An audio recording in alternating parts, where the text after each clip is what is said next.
Bueno, voy a empezar por presentarme. Mi nombre es Corina Fuchs, soy miembro de la plataforma Jai Jagat España desde abajo y es el nombre de la cual estoy presentando esta charla que coorganizamos con feminicidio.net. Antes de continuar con la presentación, me gustaría dar paso a Nerea Novo, que es miembro de feminicidio.net y va a estar colaborando con la parte técnica y también va a moderar el diálogo final con las ponentes. Entonces, bueno, Nerea nos va a dar algunas especificaciones para que podamos seguir la charla sin inconvenientes y también nos va a comentar cuál es la metodología que va a tener el evento.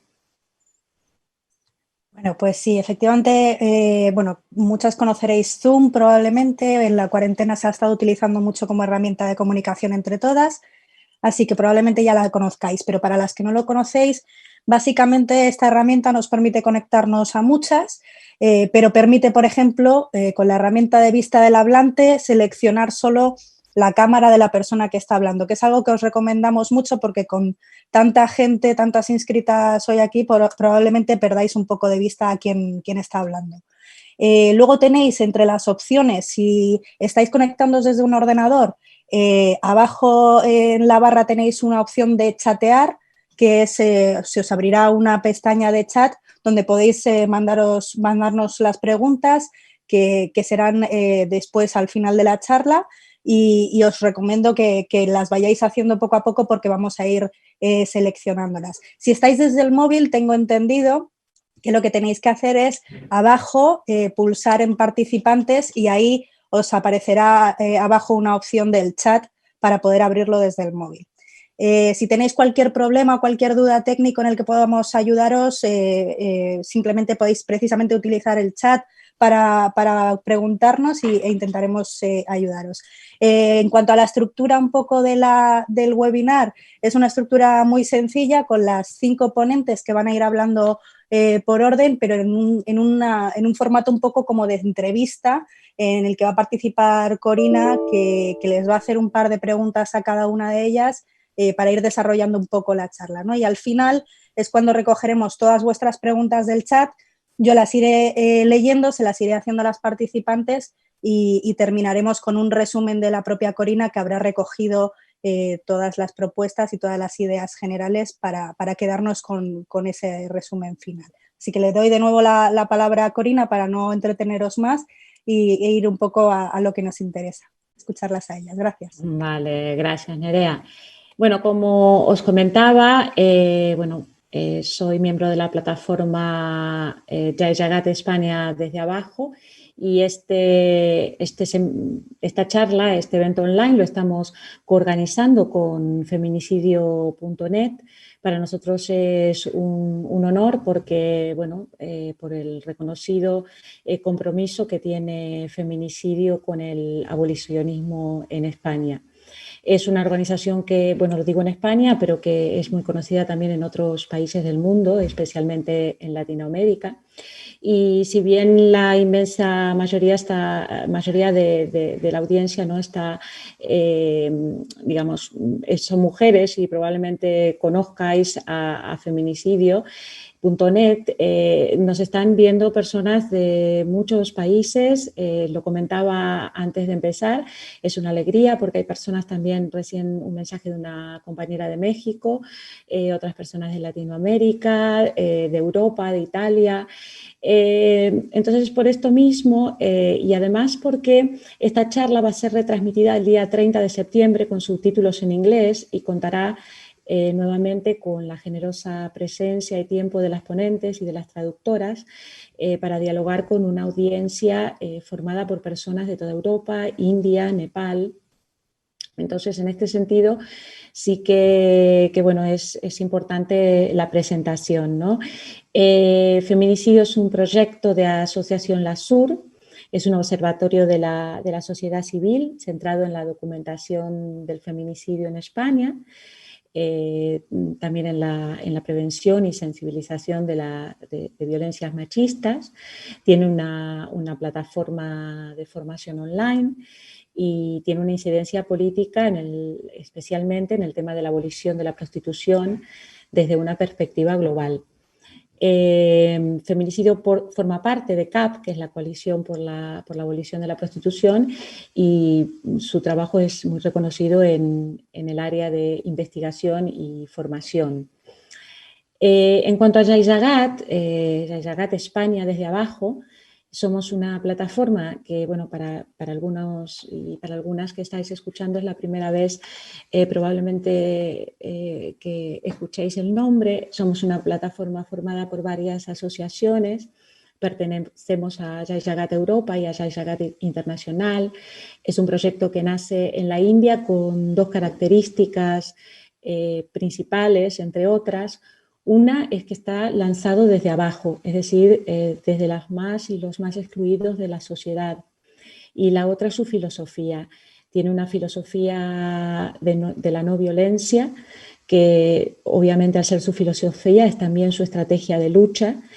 Tenemos que entender la palabra no violencia como algo más que va más allá de a trabajar a no ser violentos.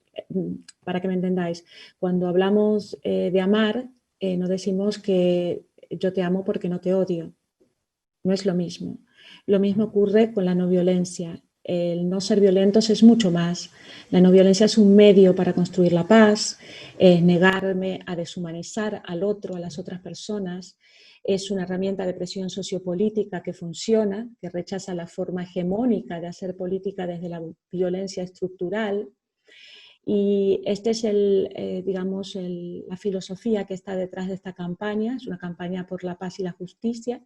Esta campaña va a concluir con una marcha que duraría un año, que venía desde la India a Ginebra, y otra que a través de toda Europa, que también llegaría a Ginebra, a la sede de las Naciones Unidas, donde habría unas demandas que se recogerían desde las asociaciones y desde los países. En España la marcha estaba programada para ir desde Ceuta hasta la Junquera. Queríamos terminar en la frontera de Francia, enfrente del Paradise, con un acto denunciando la explotación sexual delante de uno de los prostíbulos más grandes de Europa.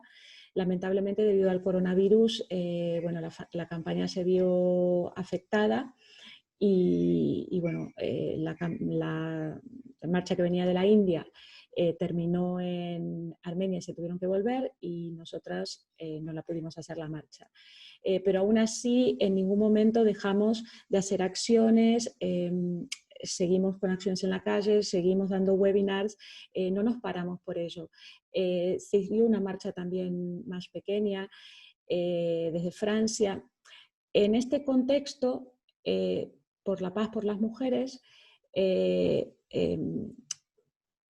trabajando el tema de la paz y de la justicia, se hicieron congresos por la paz de las mujeres. Y desde el primer congreso estuvimos presentes desde España llevando el tema de la esclavitud sexual y de la prostitución. Bueno, terminando, es una presentación un poquito larga, pero para que os pongáis en contexto aquellos que no nos conozcáis. Sí me gustaría aclarar por qué estamos organizando este encuentro con feminicidio.net. Y es porque entendemos, tanto Jaijagat España desde abajo como feminicidio.net, entendemos que la lucha del abolicionismo por la prostitución, si bien es una demanda que históricamente nace desde el feminismo y es entendible que así sea, lo debe trascender, debe ser un tema social que preocupe a todos y a todas. Por eso es necesario alianzas, sinergias, hay que dejar de lado las diferencias, hay que unirnos a una causa común, y estas demandas que surgen de Jaijagat España desde abajo, ¿no?, que se iban a llevar a Ginebra, no son solo sobre el tema de la explotación sexual, también abarcan el hambre, la migración, la explotación laboral, la vivienda. Y esto es importante porque es decir que la abolición de la prostitución está planteada como un flagelo a la humanidad, de la misma forma que el hambre o de la misma forma que las guerras. Es llevar el tema de la abolición al terreno social, ¿no?, a las injusticias que sufre la humanidad, y que estas injusticias tienen las mismas causas, porque queremos luchar contra las causas. No puede haber igualdad, ni paz y justicia para ninguna mujer, para ninguna niña o niño mientras exista la prostitución. Y para explicar esto y terminar, esta presentación, os voy a dar un ejemplo que creo que sirve para ilustrar lo que acabo de decir. En las inscripciones al evento, algunas personas, y son unas 300 personas que se han inscrito, algunas personas nos contaban por qué se inscribían, hacían comentarios, hacían agradecimientos. Y una de las personas que se inscribió es una profesora de Valencia, y en su email decía lo siguiente: me preocupa muchísimo este tema, quiero llevarlo a mi instituto porque a mis alumnas adolescentes les ofrecen dinero por una masturbación, por una felación. Entonces, la prostitución es un crimen que afecta principal y mayoritariamente los derechos humanos de las mujeres. El 99,7% de quienes pagan por sexo son hombres. Y antes de dar paso a las ponentes, a quienes personalmente, ellas lo saben, aprecio y admiro muchísimo, y no lo digo por protocolo, quiero agradecer a toda la gente que ha trabajado para que este evento sea posible. Este es un trabajo, se ha hecho con un trabajo militante, gratuito, de todas y todos los que lo hemos organizado. Así que muchas gracias a las técnicas y los técnicos, a los que hicieron los carteles, a las traductoras que son voluntarias, a las ponentes que nos acompañan. Y como comentaba Nerea, el encuentro tiene la modalidad de entrevista, con lo cual, sin más, comenzaré por presentar a Pilar de Lara. Pilar es jueza magistrada, ha pasado por los juzgados de instrucción de Mieres y de Lugo, y es una figura mediática en España porque ha instruido casos como la Operación Carioca, que involucró a 80 personas en una red de prostitución que presuntamente explotaba sexualmente a cientos de mujeres, con implicados de la Guardia Civil, policías, empresarios. También es una figura mediática porque instruyó causas de corrupción en las que se detuvieron a funcionarios, a políticos y a empresarios por delitos de cohecho, de prevaricación o de malversación. Son causas tan conocidas como la Operación Pokémon, Cóndor, Pulpo, y no la vais a ver a Pilar frecuentemente en charlas o haciendo declaraciones públicas. Por eso, además de agradecerle, nos sentimos profundamente privilegiadas de poder escucharla. Pilar, te haré la primera pregunta. No sé si luego quieres decir algo antes de la pregunta, pero sí. Sí. Bueno, nada, quería simplemente agradecer que hayáis tenido, bueno, pues, no sé, el invitarme a este acto, a este evento que realmente es muy importante y en un momento, además, más que adecuado, teniendo en cuenta el anuncio que se nos ha realizado, sin ir más lejos, antes de ayer, que esperemos que no quede solamente en una consigna política, a las que por otra parte ya estamos acostumbrados, y que realmente haya por fin una voluntad abolicionista, que es lo que se prometió, ¿no? Entonces, nada, daros las gracias, por supuesto, por este evento y por todos los esfuerzos que estáis realizando para dar a las mujeres los derechos y el lugar que realmente merecen. Gracias, Pilar. Gracias a ti. Entonces paso a la primera pregunta, ¿sí? Por tu trabajo como jueza en la Operación Carioca, ¿no? Uno de los casos de explotación sexual con mayor número de víctimas en España, has tenido la posibilidad de entrevistar a cientos de mujeres. ¿Cuál dirías que es el perfil de la mujer en situación de prostitución en España, que es el tercer país en consumo de prostitución a nivel mundial? Y bueno, también en Europa, ¿no? De alguna forma. Sí, bueno, España tiene ese dudoso honor de liderar el ranking de ser el primer país consumidor de prostitución en Europa y el tercero en el mundo, lo cual no deja de ser un contrasentido, porque parece ser que se quieren poner banderitas de las buenas políticas que están realizando para erradicar la desigualdad entre la mujer y el hombre, y se preocupan por las señales de tráfico y cosas por el estilo, y sin embargo al mismo tiempo se ponen de perfil cuando se trata de un tema tan serio como es el de la prostitución, pornografía y otros que están igualmente vinculados. Bueno, yo lo primero que quería decir es que quizás por mi perfil de juez instructor no sea la profesional más adecuada para ofrecer datos sobre la situación y el perfil de la mujer prostituida en España. Y me explico. Por una parte, no hay unas estadísticas muy fiables sobre esta materia, lo cual de por sí supone un incumplimiento por parte del Estado español de la directiva del año 2011, pero por otra parte, claro, es que a los juzgados únicamente nos llegan aquellos supuestos de prostitución que están tipificadas como modalidades delictivas: explotación forzosa, prostitución coactiva o cuando está vinculada a la trata de seres humanos. Aquí quiero hacer un inciso.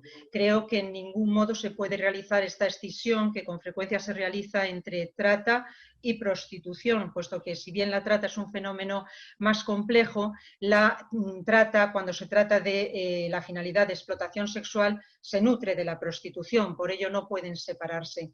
¿Qué sucede? Que a nosotros, a los juzgados, la Guardia Civil, únicamente llegan estas mujeres que consideran que pueden ser detectadas o identificadas como víctimas de alguno de estos delitos, lo que supone la exclusión de un sector muy amplio de mujeres que no están incluidas dentro del Código Penal. Queda fuera lo que es el proxenetismo lucrativo, la tercería locativa, la que llaman prostitución voluntaria. Esas mujeres quedan en una especie de limbo. Por otra parte, hemos de tener en cuenta que la prostitución en muchas ocasiones no se realiza en locales donde la Guardia Civil o la policía pueda entrar para realizar determinadas actuaciones que permitan hablar con ellas o identificarlas, o las ONGs, sino que se puede ejercer en pisos propios, en pisos de los clientes, en ciertos lugares que no permiten esa visibilización, ¿no? Y muchas de ellas también se encuentran en una situación de irregularidad, es decir, no existen para el Estado, no están identificadas.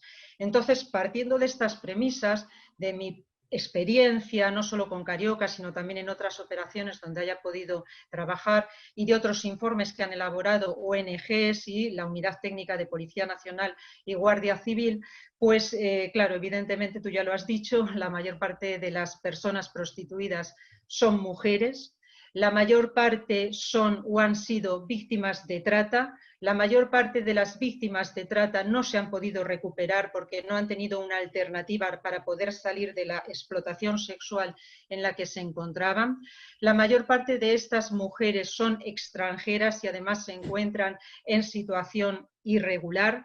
La mayor parte de estas mujeres son mujeres jóvenes que proceden, como digo, de países extranjeros, pero cuando hablo de países extranjeros no me estoy refiriendo ni a francesas, ni a holandesas, ni a italianas, ni a alemanas, ni a británicas, sino que proceden de países donde prima la pobreza extrema.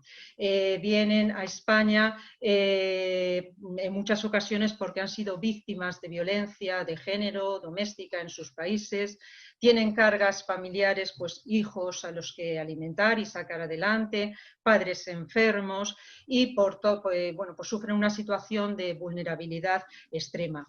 Cuando llegan a España, esta situación de vulnerabilidad se agrava porque apenas tienen arraigo familiar ni social, se encuentran, como digo, en una situación de irregularidad administrativa, lo que imposibilita en muchas ocasiones que puedan denunciar las situaciones de violaciones de derechos humanos que sufren, porque ese es otro extremo también muy importante.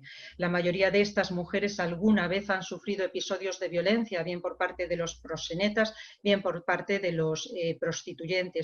Son mujeres que sufren secuelas, incluso cuando han abandonado la prostitución, de enfermedades física y mental, no solo por los episodios de violencia, sino también por las condiciones en las que han sido prostituidas. Pues muchas tienen problemas de espalda porque tienen que permanecer mucho tiempo de pie, tienen problemas de adicción a la droga o al alcohol, a las que se han visto sometidas para poder soportar estas condiciones de lo que llaman trabajo.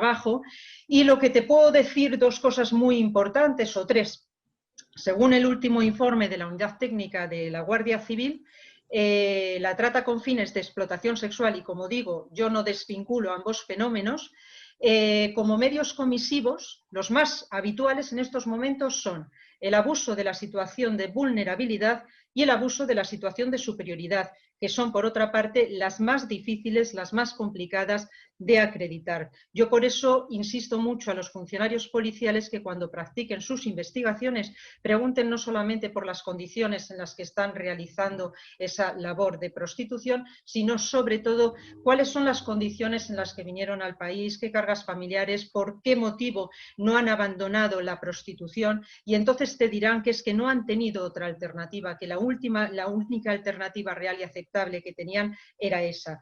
Y por último, lo que quiero decir también es que yo no me he encontrado con ninguna mujer que me haya dicho, mira Pilar, yo decidí ser puta porque un día me planteé ante a mis padres y le dije, voy a dejar los estudios de medicina porque he tomado la decisión fría, racional y consciente de ser prostituta.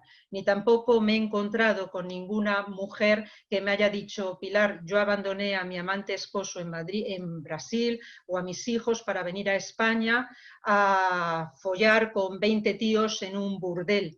Ni tampoco a ninguna que me haya dicho, es que yo soy puta porque me encanta estar en la casa de campo chupando penes, o que me den por delante y por detrás y por todos los sitios posibles a cambio de 20 euros.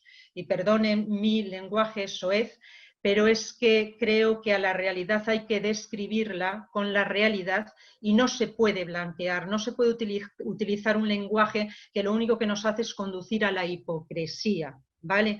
Entonces, lo que quiero decir con esto es que cuando hablan de la voluntariedad hay que plantearse qué es la voluntariedad, qué es el consentimiento y qué es la libre autodeterminación de la que estamos hablando. Frente a las mujeres que nos encontramos, como hemos visto, mujeres extranjeras, pobres, situación de vulnerabilidad, cuando no de abusos, violencia, etcétera, nos encontramos con el otro factor de la ecuación. Son hombres. Y ahí entra toda clase de diversidad, nacionales, extranjeros, jóvenes, mayores, de toda clase de profesión. Por tanto, no se puede negar que estamos hablando de una situación de violencia de género y de una situación total de dominación. Gracias, Pilar. Creo que ha sido muy contundente tu respuesta a la pregunta. Te haré otra pregunta para aquellas personas de la audiencia que no tienen clara la diferencia. ¿Qué diferencia existe entre el regulacionismo y el abolicionismo como marco legal para reglamentar la prostitución? ¿Y cuál es la responsabilidad y el papel de los estados en la explotación sexual, ¿no? Pero principalmente porque también se va a hablar luego de del papel del Estado, ¿no? Pero también para que se entienda, para aquellos que no lo saben, la diferencia dentro de lo que es el marco legal. Bien, bueno, voy a tratar de describirlo de la manera más aséptica posible, aunque yo soy decididamente abolicionista, ¿no? Bueno, pues cuando se trata de enmarcar el problema de la prostitución, digamos que hay dos grandes corrientes, dentro de las cuales a su vez puede haber variantes, que las hay. Por una parte está el abolicionismo, por otra parte está el regulacionismo y por otra parte está el Estado español, que ya no sé cómo calificarlo. A mí cuando me dicen que la prostitución es el oficio más antiguo del mundo, digo no, el oficio más antiguo del mundo es mirar para otra parte, que es justo lo que está haciendo el Estado español en una especie de gatopardismo. Modifico aquí, modifico allá, pero luego hago todo para que nada cambie. Bueno, ¿qué es el abolicionismo? Bueno, pues podemos decir que es una corriente ideológica y jurídica que parte de considerar que la prostitución es una opresión social que atenta contra los derechos fundamentales y especialmente contra la dignidad de las mujeres, y en las que además se manifiesta de una forma aberrante lo que es el poder de dominación del hombre sobre la mujer. Es una manifestación de la violencia de género. Por eso se enmarca dentro de una perspectiva de derechos humanos y desde una perspectiva de violencia de género. Y teniendo en cuenta que esta violencia de género no solamente se perpetra a través de la presión sexual o de la dominación por medio del sexo, sino que es una forma también de dominación económica. Es decir, El hombre compra a la mujer porque la mujer necesita ese dinero, porque se encuentra en una situación de pobreza.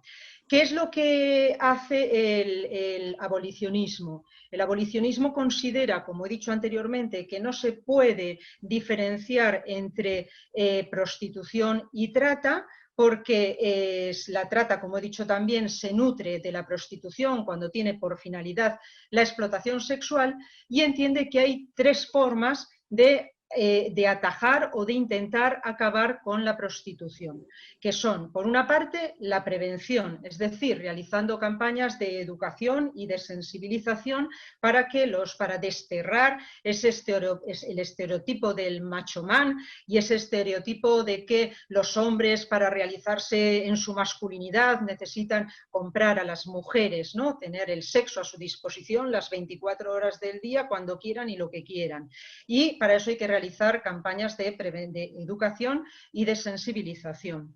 En segundo lugar, a través de la persecución, no solo tipificando punitivamente la trata de seres humanos ni la prostitución coactiva o la explotación sexual, sino también tipificando y sancionando toda clase de proxenetismo. El proxenetismo lucrativo, que ahora está así tipificado de aquella manera, supongo que luego hablaremos de ello en nuestro Código Penal, tipificando el que se lucra simplemente con la prostitución ajena, obteniendo un beneficio, y sancionando igualmente al cliente como comprador de unos servicios sexuales, como comprador del cuerpo de la mujer, como comprador de su vagina, de su culo, de sus pechos. Bien. Y por último, el abolicionismo no se olvida de la mujer, no se olvida de la mujer, no se sanciona a la mujer, se sanciona la compra, no la venta. Y lo que pretende es, oye, si vamos a hacer todo esto, tenemos que hacer unos resortes de protección social frente a las mujeres, darles oportunidades laborales, oportunidades educativas. Eso, en líneas generales, es el abolicionismo. Frente a ello nos encontramos con el regulacionismo. El regulacionismo pone el acento en la autonomía de la mujer, en la autodeterminación, en la libertad, ¿no? Entonces, consideran que la base de los llamados servicios sexuales es el contractualismo. Ellos entienden que se puede legalizar un contrato de prestación de servicios sexuales. Vaya por delante que los regulacionistas tampoco están a favor de la legalización de la trata ni de la prostitución forzosa. Estamos hablando de lo que ellos consideran prostitución voluntaria, porque ellos entienden que puede haber una prostitución voluntaria. Entonces, lo que consideran es que para darle mejor oportunidad a las mujeres que se están viendo prostituidas, lo que hay que hacer es legalizar o regularizar su situación, dándolas de alta en la seguridad social, firmando un contrato de trabajo. De esta manera, el proxeneta pasa a ser empresario, la prostituida pasa a ser trabajadora sexual, y el prostituyente o consumidor o putero, si lo queremos llamar así, pues pasaría a ser un cliente. Y entienden de buena fe pues que este sistema va a servir para dar una mayor cobertura a las mujeres, ¿no? En realidad, lo que se está demostrando, porque este sistema es el que se encuentra instaurado en Alemania, en los Países Bajos, frente al abolicionista, que está en Suecia, ha sido su precursor, también en Francia a partir del año 2016, lo que se está demostrando es todo lo contrario, ¿no? Hay estudios ya lo suficientemente serios que nos dicen que este sistema, lejos de proteger a las mujeres, lo que está haciendo es proteger a los proxenetas y dándoles unas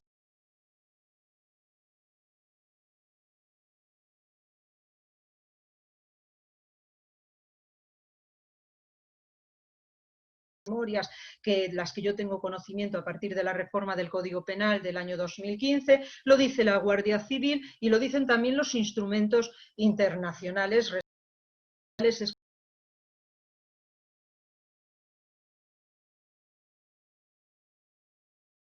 Yo creo que te agradezco muchísimo, Pilar, la respuesta. Creo que igualmente la gente puede hacer preguntas luego, si nos da el tiempo, pero sí que creo que quedó clara la diferencia. Muchísimas gracias. Gracias. Vamos a hacer ahora las preguntas. Voy a pasar a Ingeborg.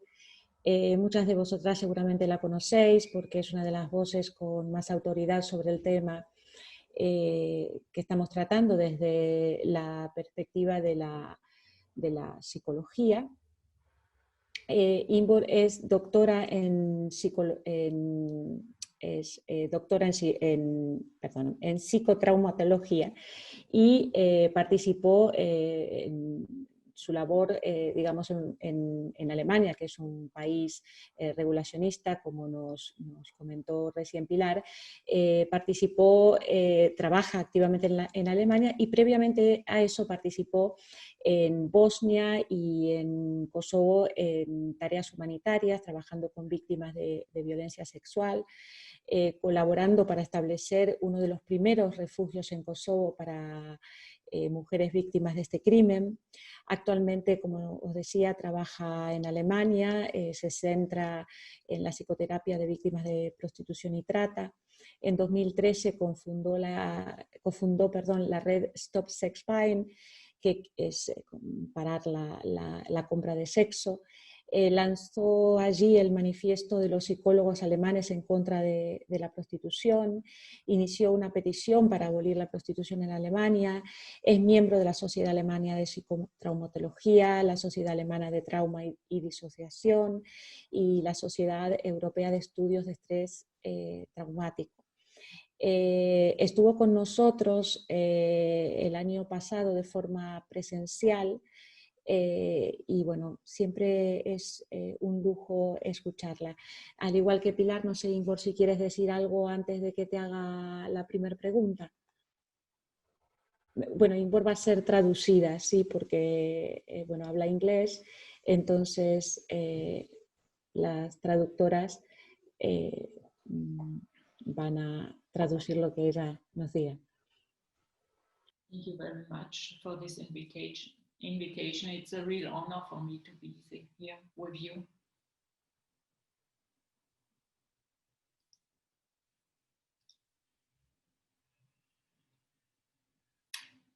That's all. So I just wanted to thank you, everybody. And it's a real honor for me to be here with you.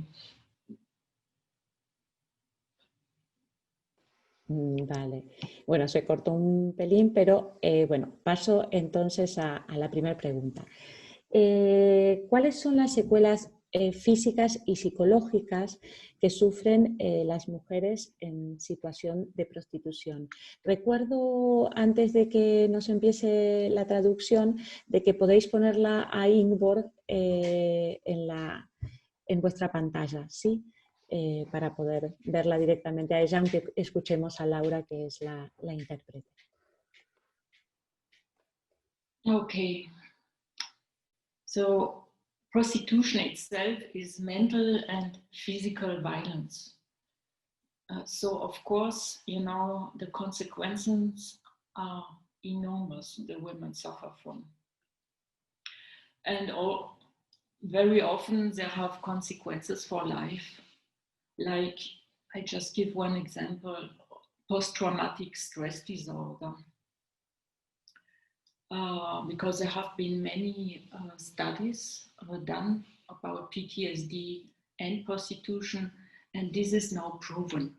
You know, we don't need to do any more studies about this.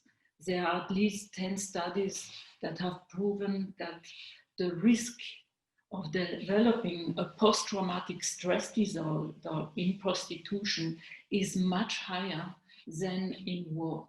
It's more than double higher than going into war. Also, anxiety disorders, depression, yeah, because prostitution is mental violence also. It destroys the self-esteem of the women totally. Even after years of therapy, women tell me sometimes that they can understand rationally their worth, but they cannot feel it. You know, they still feel like they're a piece of shit, like they have been treated in prostitution. Also, dissociative disorders are very common. Eating disorders, or sleeping disorders, but living conditions, self-care are very, is getting lost. And addiction, of course, alcohol or other drugs, psychiatric drugs are very common.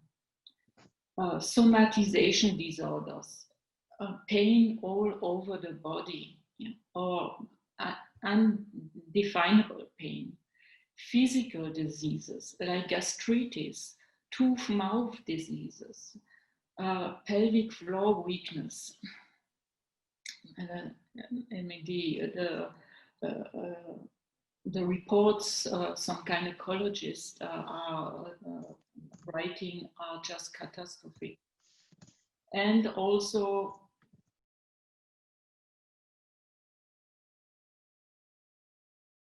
more in prostitution, but complex PTSD.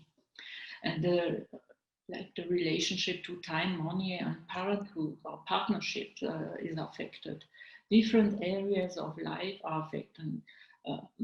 Accommodation, most of the women in Germany have no accommodations. They sleep in the brothels. They have no health insurance. Integration into the social systems is affected, or participation in social life. They do not exist in our society. They work somewhere in a brothel, but nobody sees them, just the brothel keepers and the sex buyers. And of course, bodily harm. Why? Because prostitution is violence, is physical violence.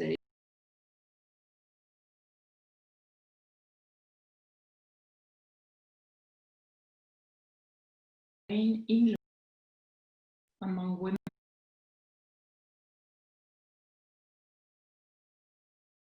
5% of those women had sustained head injuries.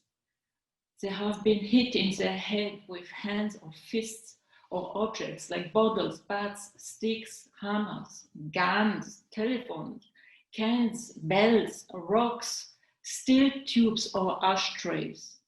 All their heads had been slammed into objects like floors, against dashboards, steering wheels, windows or car or furniture. The list is so long. Of course, the women also suffer from infections, sexually transmitted diseases, or skin eczema, or all kinds of infections. Because you know that also it is not allowed anymore to have unprotected sexual intercourse. Women, the sex buyers are asking this from the women. So also unwanted pregnancy, late abortion, health risks to the expected mother and the unborn child. And last and not finally, murder. We have in Germany since 2002, since the prostitution has been legalized, we have 91 women killed in Germany and 58 attempted murder registered. And in Sweden, since 2000, there has been no single woman killed. So just those,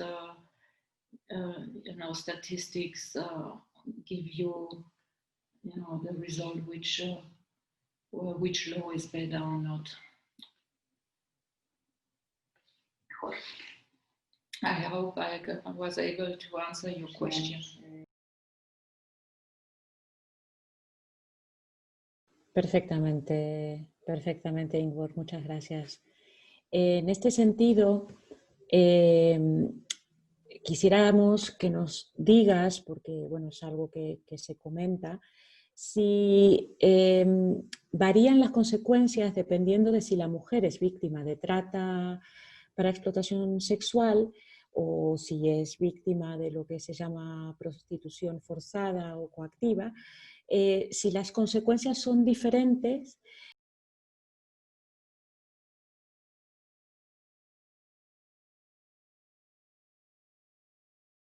forma libre y elegir psicológicas y físicas entre unas mujeres y otras. Well, first of all, we are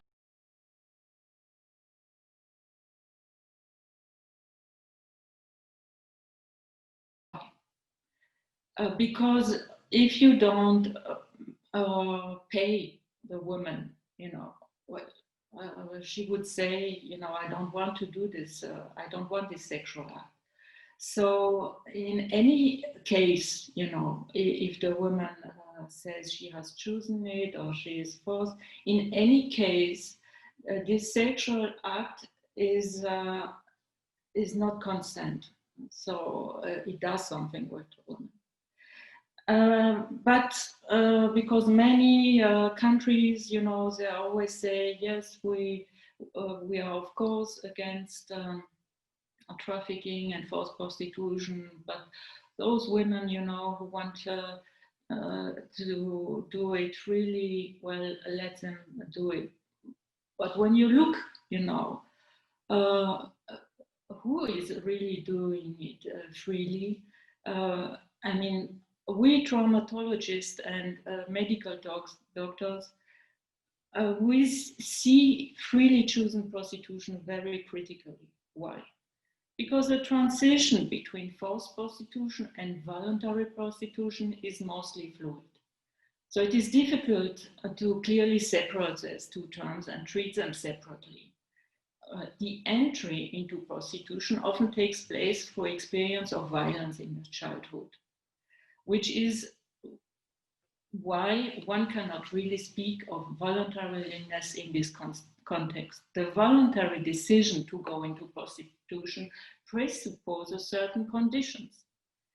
Here too, there are numerous studies that show a connection between experiences of violence in childhood and prostitution. Many have a history of inadequate protection in their childhood and, as a result, inadequate self-protection.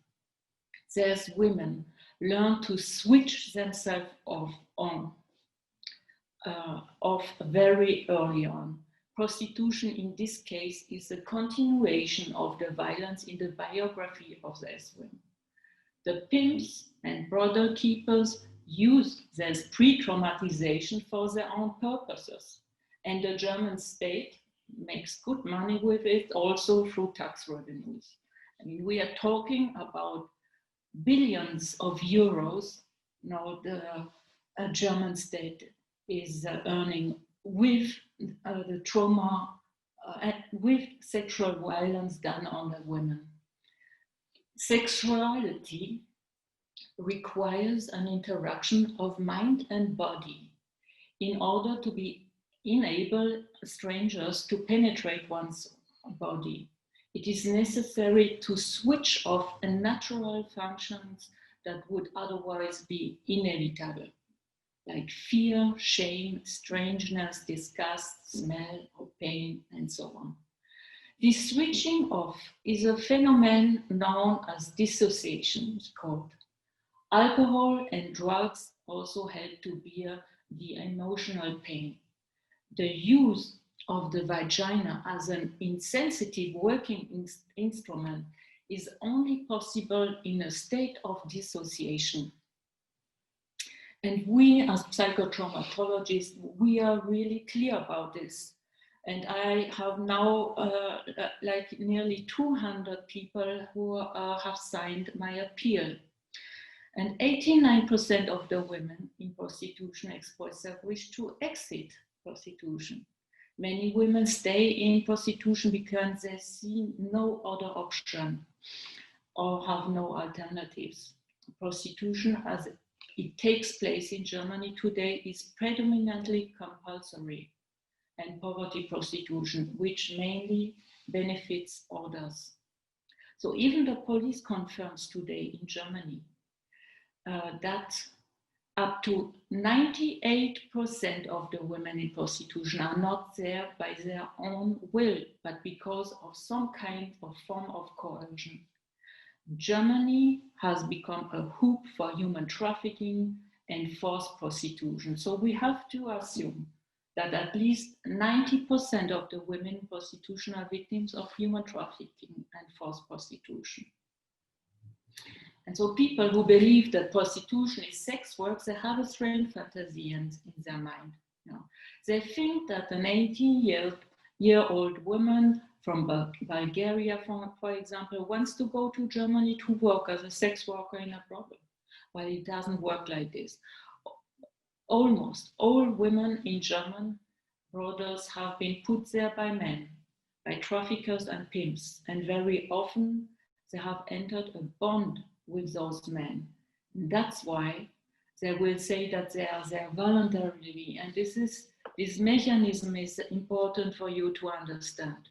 You know, because sometimes their own family sends their daughter into prostitution, or own mother, you know, who has been prostituted herself, sends her daughter into prostitution. So these are complicated connections, but still you cannot say that it's voluntarily. And sometimes the trafficker establishes a bond to the victim by playing a love relationship. It's called lover boy method, and Sandra will be able to talk about this because she was a victim of this kind of trafficking method. And this is a psychological recruitment strategy where the trafficker misuses the great ability of women of trust and love. His goal is just to put her into prostitution, nothing else. Slowly, he isolates the woman and becomes a central role in her life. First, she will go into prostitution because of love and she wants to help him. Later, she will stay because of fear and trauma. And even when the trafficker steps back, many stay in prostitution. The relapse rate is up to 50%. And they feel guilty and think that it's their own fault that this happened, and they stay traumatized and return therefore into prostitution again. But also, even if they say later, you know, that they are voluntarily there, they were victims of trafficking in the first place. And sometimes, you know, the victim gets into a bond to the trafficker with the hope for a better future. If you go to a poor country in Europe, to a classroom and ask if anybody wants to go to Germany, everybody will raise their hands. So that makes it very easy to recruit them by defrauding them.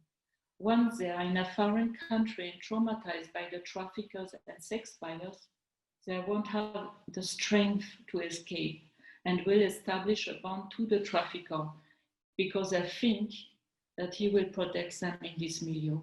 So this is how voluntary prostitution looks like.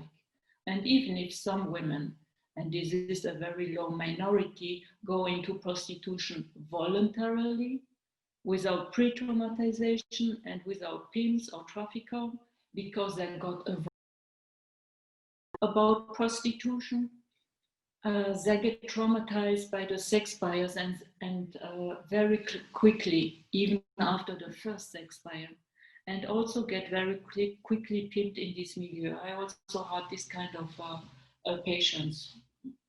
Thank you very, very much.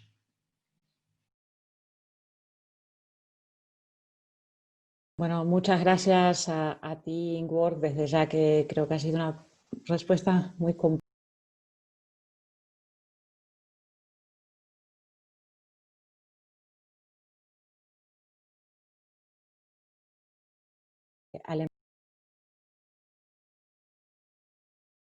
De 6 años en este país, que bueno, ya vimos por lo que nos comentó primero Pilar y luego Ingeborg, que es regulacionista. Actualmente Sandra está terminando la carrera de Derecho en Alemania, yo no sé, creo que ya le quedaba nada, no sé, ya nos contará si ya la ha terminado. Derecho con especialización en Derecho Penal Internacional y Protección Internacional de los Derechos Humanos. Sandra trabaja incansablemente para crear conciencia sobre el sistema de la prostitución, la forma de trata las distintas formas de trata de seres humanos. Trabaja sobre todo el tema, el método lover boy, o sea, del amante, del novio. Imparte cursos y charlas de prevención en escuelas para enseñar a las mujeres jóvenes, a las adolescentes, cómo identificar y cómo protegerse de la trata, cómo prevenir caer en las redes de prostitución, cómo proceder cuando sospechan que otras jóvenes pueden estar siendo prostituidas. Sandra formó parte de un documental de la televisión alemana que ha tenido mucha repercusión. Fue nominado para el Prix Europa en 2018 y también estuvo Sandra con nosotros hace un año, un poquito más de un año, redactando las demandas de Jean Jagat en cuanto al tema de explotación sexual. Y bueno, nada, gracias Sandra por tu disponibilidad, es un placer verte de nuevo, aunque lamentablemente no pueda ser en persona. Y bueno, nuevamente no sé si nos quieres comentar algo antes de que te haga la pregunta.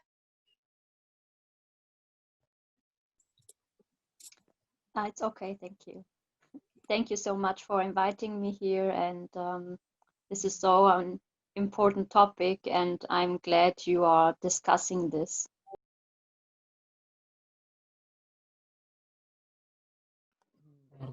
Entonces te hago la primera pregunta. Sandra, ¿conoces cómo es la prostitución en un país regulacionista? No solo desde dentro, desafortunadamente, sino por tu cercanía con las víctimas. ¿Cómo es la situación de una mujer en situación de prostitución en un país regulacionista? Quienes defienden el regulacionismo sostienen que con este sistema la mujer en prostitución tiene más derechos, sufre menos estigma social y bueno, creo que eres experta en este tema para decirnos si esto es así. So, people first think it's safe, and then when it's legal, it's safe, but it is not. I was exploited 6 years in legal brothels where police came in regularly. So you cannot make violence safe, you cannot make violence better. And when prostitution is seen as job, women are less protected.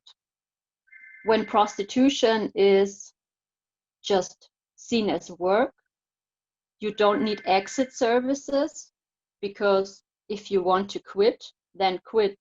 But of course, it's not easy to quit, no matter if you are trafficked or not trafficked, because when you have been in prostitution, and you must not be there for years, maybe it's enough 1 week, you are traumatized. And so exiting is very hard, because you have experienced sexual violence, and this is not something where you can just go to the next job and forget about everything else. You are traumatized and you need help, but a legal system is not seeing this. In a legal system, even victims of human trafficking are often called sex workers in German media. And there you can see the influence also of the so-called pro-prostitution lobby, who is always telling prostitution is sex work and everybody is doing it by free choice. But of course, this is not the reality. When you look in German brothels, you can see up to 90%, 95% women from abroad, from Romania, from Bulgaria, from Hungary, from Spain. And of course, these women did not decide to be a prostitute, when they grow up, or they all came here with so-called boyfriends, or They were sent by their family. And this is the next thing people really don't understand a lot. They do not understand the mechanisms of trafficking. They think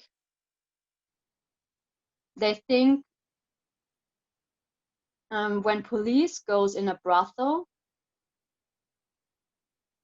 and the women don't scream or cry, everything is okay. But that's not the case, you know. People ask me often, when police came in, why did you not search help? And my answer is, because I had long no consciousness of being a victim. And this mechanism I saw very often when it comes to trafficking victims I met. And how can this be, you will ask yourself. But Dr. Krauss already told about this. The perpetrators are often their own family, you know, your partners, and you have binding to the perpetrators. So it's not a stranger, it's someone you love, someone you trust. And so a lot of victims are protecting their perpetrators when police is coming, you know. I know it's paradox. They are exploitation victims, but they are protecting their own perpetrators. Of course, not all victims, but I met a lot of them. And when you go into a brothel in Germany, you will mostly see women with boyfriends, you know, who mostly are the exploitative pimp. And if you ask the women if everything is okay, most of them will answer with yes. And this is a really big problem, because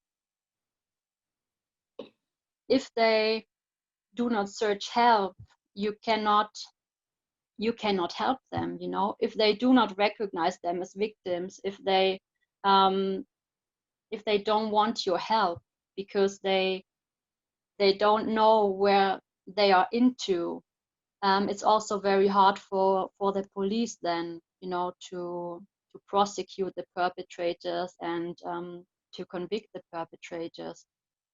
And often it's just years later that the women understand, you know, what happened to them and what was done to them. And you know, the cruel thing is that especially women from East European countries, they have always lived a life of violence. You know, they are used to endure violence. So it's normal often for them.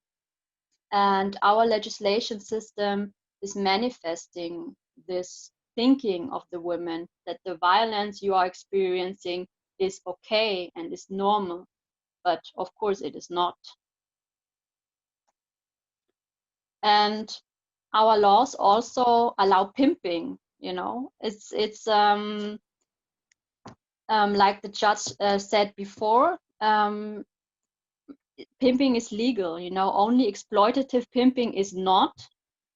But exploitative pimping is just when the pimp takes more than 50% of the money. But you know, it's for police and for prosecutors, it's hardly possible to get a conviction, because if the woman is giving 40% or 50% or 100%, it's hardly possible to find this out, you know, that this pimps are in the minds of a lot of politicians and people in Germany.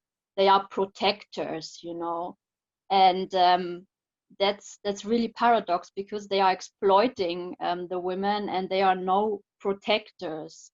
And in the official country and police report of Germany, we have yearly 400, 500 cases of trafficking and exploitation, but an estimated number of 200,000 to 400,000 prostituted women in Germany. And one German police officer said, if you just take 50%, you know, of those 200 to 400,000 prostituted women who have typical criteria of being a trafficking victim, you have over 100,000 trafficking victims per year in Germany, and just 400 are known officially, you know. So people say often, with the Swedish or Nordic model on prostitution, women have no rights and are not protected. But if you see the numbers I mentioned, that just 400 cases are known out of maybe 100,000 or 200,000 trafficking victims, you can see that the majority of victims is not protected, and 1,000 trafficking cases are staying uncovered, you know, they are not seen. And also the women in our regulation system, they are criminalized. For example, when they are working in places where it's not allowed, they get fines. And sometimes they get even fines when the police, is thinking that the pimp is staying next to her, you know.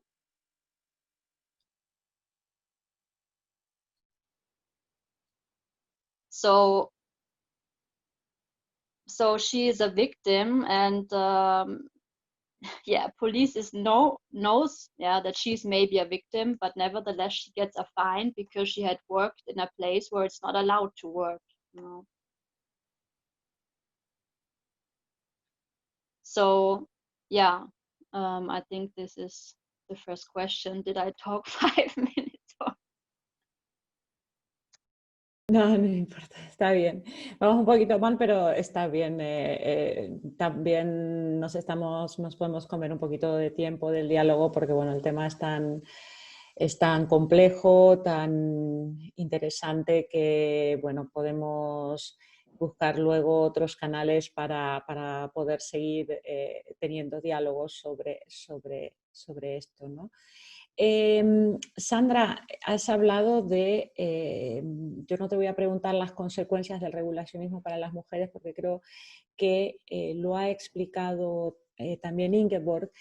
Me gustaría saber cuáles son las consecuencias para la sociedad en general, no para las mujeres en situación de prostitución únicamente, porque lo hemos visto, lo ha explicado Ingeborg, pero para la sociedad en general, para las mujeres en Alemania en general, el tema de el hecho de que sea, la prostitución sea considerada como un trabajo. You know, young girls and women, they grow up in our country, and they think that it's normal, you know, to buy a human being like a pack of cigarettes.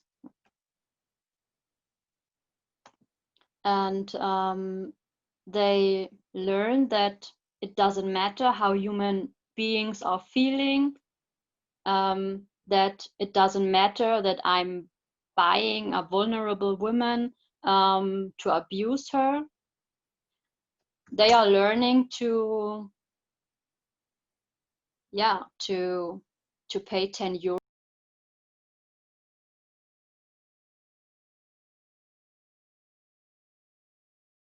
They have more power.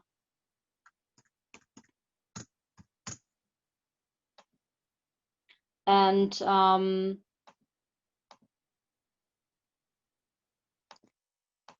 I think one aspect of the women is also important for me. Also, if Ingeborg talked about this, because when you live in a state where prostitution is seen as a job, entering prostitution and being trafficked is very easy.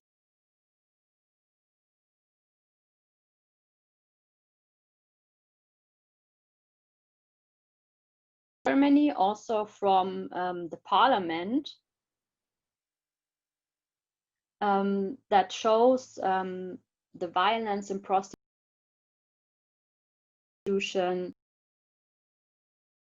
and that there is extremely violence. But they don't talk about it, you know. They are speaking about prostitution as just a job. And so, especially when you are young, vulnerable, and when you have no real orientation about topics, you look at what the society and what the state, you know, are thinking about prostitution. And if they are telling you that prostitution is a job, yeah, that being penetrated from 10, 20 men a day is a job, you know, what is absolutely absurd, you know, but when you are young, you know, and you have no orientation and you are growing up, it's hard for you to see it different, you know. I always tell my first experience with my pimp when he took me into a brothel.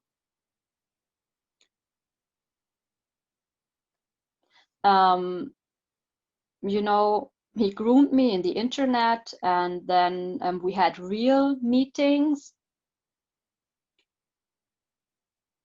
And he took me to a brothel, and I didn't know this before, that we were going into a brothel. And then when we stood in the brothel, I asked what we are doing here, you know. And he said, yeah, just coffee drinking. Here are my friends. What's your...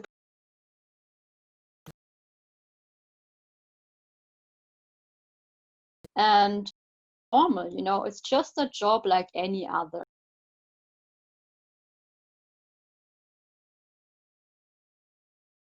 Society is thinking about this, and you know,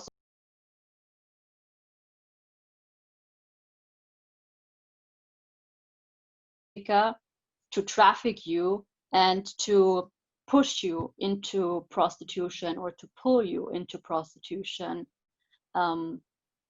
because you don't know what is waiting for you, you know.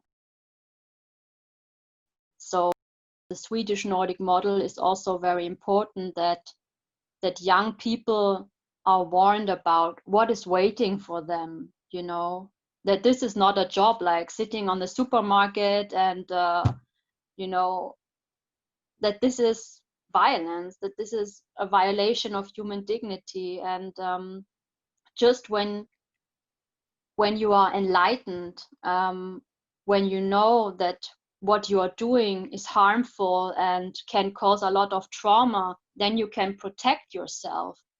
But when there is a society who tells you it's a job, it's much more harder to protect yourself. Yeah. And yeah, that's I will stop now.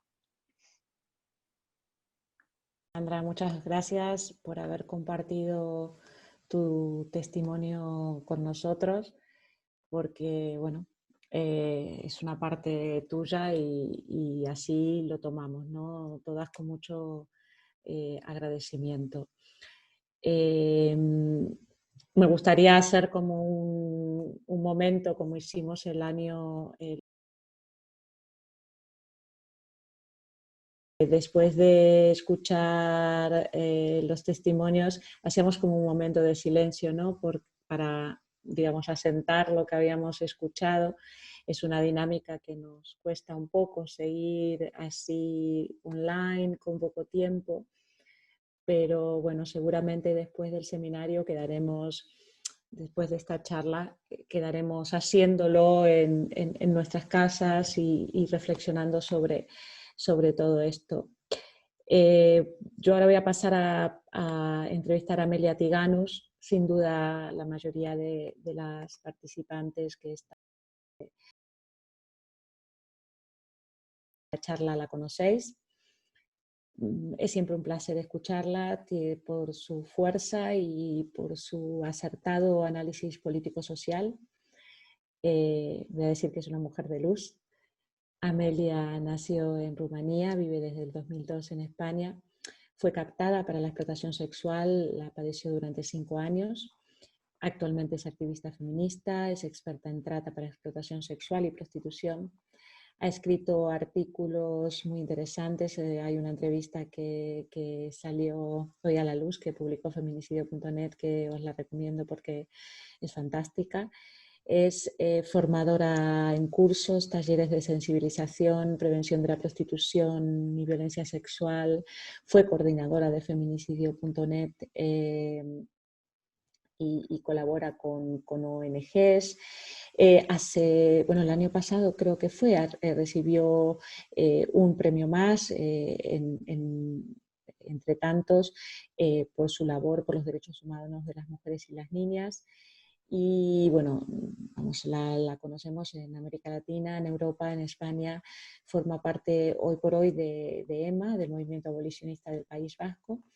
Y bueno, recientemente ha cofundado una asociación, pero la dejo a ella que lo cuente. Bueno, Amelia, muchas gracias y bueno, lo mismo, no sé si antes de la pregunta quieres comentar algo. Sí, yo quiero comentar algo, siempre quiero hablar, cada vez que me da la oportunidad la aprovecho. Yo quiero primero agradecer la invitación, como no, pero sobre todo el trabajo que estáis haciendo y que estamos haciendo, porque el año pasado también, junto con Ingeborg y con Sandra, y contigo, Corina, y con más compañeras que he visto por aquí, hemos participado en la elaboración de esas medidas abolicionistas del sistema prostitucional. Bueno, también quería saludar a las grandes ponentes que hoy me acompañan. Yo siempre digo que solo soy un aprendiz de todas las mujeres que me iluminan, ¿no? en este sentido, y por supuesto un placer volver a ver a la doctora Ingeborg Kraus y a mi gran hermana y compañera Sandra Norak. Ojalá volvamos a abrazarnos prontito. Y ya te doy mano libre para que me preguntes. Bueno, en la misma dinámica, la pregunta viene en relación a la experiencia que tú tienes como experta en el tema de explotación sexual, pero también por tu formación y cercanía con las mujeres prostituidas y además porque tú has hecho y estás haciendo trabajo de prevención y sensibilización con jóvenes. Entonces, la pregunta es, ¿qué necesitan las mujeres en prostitución por parte de la sociedad y de las instituciones del Estado? Bueno, esta respuesta podría darla desde un punto de vista personal, porque voy a empezar por ahí, y bueno, lo personal es político, lo sabemos, pero quiero poner un ejemplo, porque a mí casi siempre me dicen que se me entiende cuando hablo, pero se me entiende porque pongo también ejemplos, es decir, digo algo y luego digo, imagínate tal. Tendría que volver al año 2007, cuando absolutamente colapsada y destruida e inservible para el sistema prostitucional, después de 5 años de ser explotada sexualmente, dije basta y me lancé a ese mundo totalmente desconocido, es decir, esa puerta que siempre estaba abierta, que me separaba del mundo exterior, yo claramente percibía un abismo entre los dos mundos, porque muchas veces se imaginan que hay unas rejas que nos impiden. Bueno, las cadenas psicológicas las han dejado muy claras las compañeras que han intervenido antes. Ahora voy a hablar de la otra parte, de la sociedad y de ese abismo que cava y pone como barrera para no acercarse al olor, al horror, perdón, al dolor, a la asolación, a todo lo abrumador que saben que hay ahí en esos campos de concentración exclusivos para mujeres empobrecidas. Entonces yo me encontré con un mundo que no estaba dispuesto a escucharme. Si contaba alguna anécdota así graciosa, porque en los campos de concentración a veces nos reímos para poder soportar todo aquel dolor. Sin embargo, cuando empezaba a relatar cuestiones que yo necesitaba contar, me daban la palmadita en la espalda y me decían, no, tranquila, ya ha pasado. Entonces, este es un punto muy importante que debemos tratar, ¿no? Tenemos que tener el valor como sociedad de escuchar y de salir de esa zona de la simpatía, ¿no? Es, uy, qué mal, sí, lo siento, bueno, ya está, ya ha pasado, y colocarnos en el lugar de la empatía. Esto es auténticamente revolucionario y más en tiempos de neoliberalismo atroz que nos está rompiendo cualquier vínculo y nos está disociando de nuestro propio ser, ¿no? Vamos como por cachos. Entonces, esta es una de las estrategias, pero para que esto ocurra necesitamos que el propio Estado ponga a disposición de las mujeres en prostitución, y no solo de las mujeres en prostitución, porque tenemos que romper también con esta dicotomía. Cada vez la delimitación entre las mujeres en prostitución y las que aparentemente no están en prostitución es cada vez más débil, gracias, entre comillas, a la prostitución 2.0, es decir, podemos estar en casa con nuestra hija adolescente y pensar que se va a visitar una amiga cuando en realidad lo que está haciendo se va con un putero que la está citando en un hotel porque está apuntada en una aplicación de explotación sexual, ¿vale? Es importante hablar de todo esto. Entonces, para todas las mujeres son necesarias medidas de prevención, de protección y de reparación. Pero sobre todo tenemos que entender que la prostitución es violencia machista y así la tenemos que conceptualizar, y las medidas que se tengan que llevar a cabo partan desde ahí.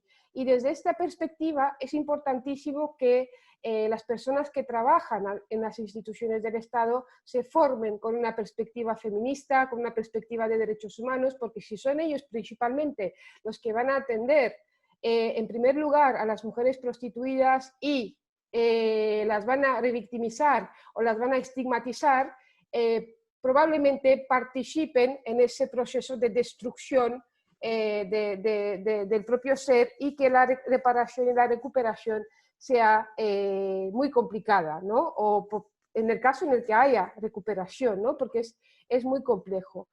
Yo me he hecho aquí una ponencia para que no se me olvide, porque esta semana he hecho todos los días una, entonces para no irme por las ramas y sabiendo que tenía 10 minutos, voy a seguir un poco el guión. También comprendí lo importante que era identificarme como víctima. Yo durante muchísimos años me negué a identificarme como víctima y luego tuve la respuesta del por qué. Creo que es importante que las instituciones del Estado y la propia sociedad identifique a las mujeres en prostitución como víctimas, pero ojo, no como víctimas sospechosas, que es lo que ocurre en este momento y gracias al filtro patriarcal, ¿no? Sino como seres inocentes que han sufrido o están sufriendo la vulneración de sus derechos humanos, porque parece que priman más los delitos contra el Estado, parece que tienen más peso y más pecado que los delitos contra los propios derechos humanos, y eso tiene que cambiar, ¿no? Entonces, una víctima es una persona inocente que ha sufrido la vulneración de sus derechos, por lo tanto, hay un victimario que tiene que pagar por ello, que estaríamos hablando de putero y proxeneta, y también un Estado que se tiene que hacer cargo de la prevención, la reparación y la protección de las propias víctimas, ¿no? Y sin embargo, en este momento las mujeres no solo que están en riesgo de acabar en la prostitución, sino que están absolutamente desamparadas por el Estado, mientras los proxenetas y los puteros gozan no solo de impunidad absoluta, sino también del respaldo social porque no son estigmatizados. Hablando del estigma, también es importante entender que está cambiando, está mutando el estigma, principalmente porque la industria de la explotación sexual tiene un gran interés en prostituir a las que hoy en día son niñas o adolescentes.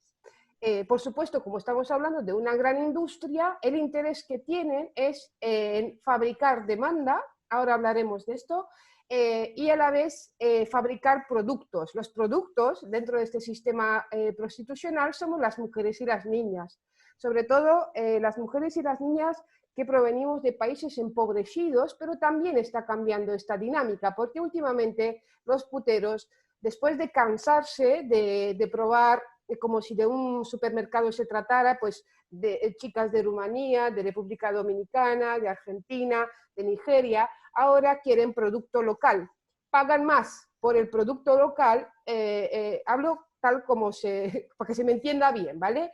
Y así generan una demanda que aumenta la trata, es decir, porque no hay tantas mujeres españolas que supuestamente de repente un día se levantan y dicen, oh Dios mío, yo ya sé lo que quiero hacer con mi vida, ¿vale? Quiero ser convertida en un mero receptáculo de semen por cualquiera que pase por ahí y le sobre un billete, ¿no?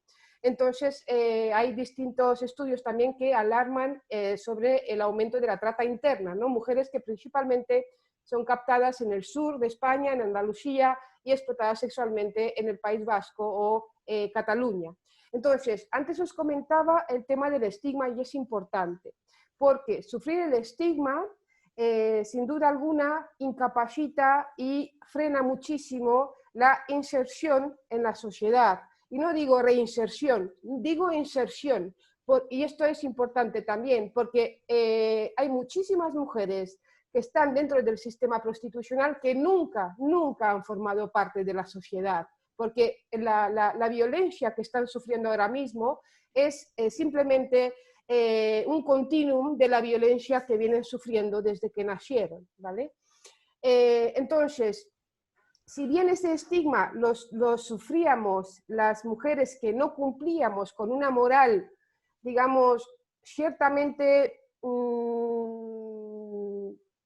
no sé cómo llamarla, tradicional, ¿no? Que relacionada al sexo, de lo que estaba bien y lo que estaba mal, de lo que no había que hacer. No tienes que tener sexo con distintos hombres, por ejemplo. Ahora mismo está cambiando, gracias a la moral neoliberal, tienes que tener sexo a todas horas, con todo el mundo, y eso es empoderante, eso es liberador, y es así como convencen a nuestras adolescentes y las fuerzan a acceder a prácticas que no son deseadas, muchas veces no son consentidas, y sobre todo que proyectan sobre ellas una gran culpa, porque incluso se sienten culpables de no sentir placer con esas prácticas, ¿no?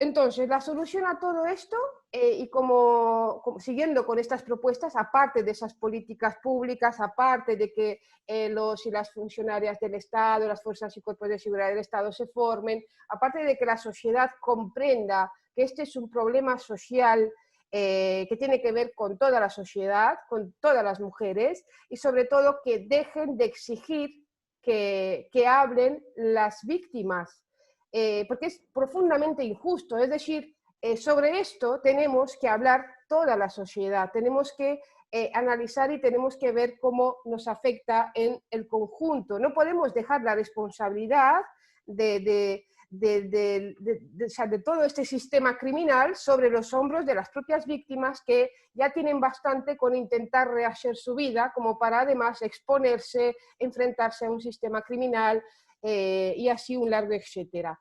La gran propuesta que hago, que fijaros que no es nada del otro mundo, lo que yo propongo, y no sé si exijo, porque para exigir hay que estar en un lugar de poder y frente a la sociedad no me hallo en una situación de poder, pero invito a esta sociedad que realmente aspira a ser una sociedad de buen trato, una sociedad democrática, que abrace a las víctimas, las escuche, las acompañe, las crea y se coloquen al lado de ellas, porque solo así vamos a conseguir la justicia social, y es así como se ha hecho hasta ahora.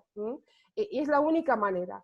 También me parece interesante resaltar que el miércoles, el día 23 de septiembre, rescatamos todo lo que hemos ido preparando de las acciones no violentas, rescatamos una performance e hicimos en una plaza de la parte vieja de Bilbao una performance denunciando el sistema prostitucional. Fue todo un éxito. Ese trabajo de un año que desgraciadamente por la situación de la COVID no se ha podido hacer, pero sí ha sido un acierto hacer Madrid. Entonces, me parece que es fundamental que creemos en todas las ciudades grupos donde nos podamos encontrar y podamos trabajar estrategias, talleres para trabajar la no violencia, ¿no? Justamente lo que explicaba Corina al principio, la no violencia no es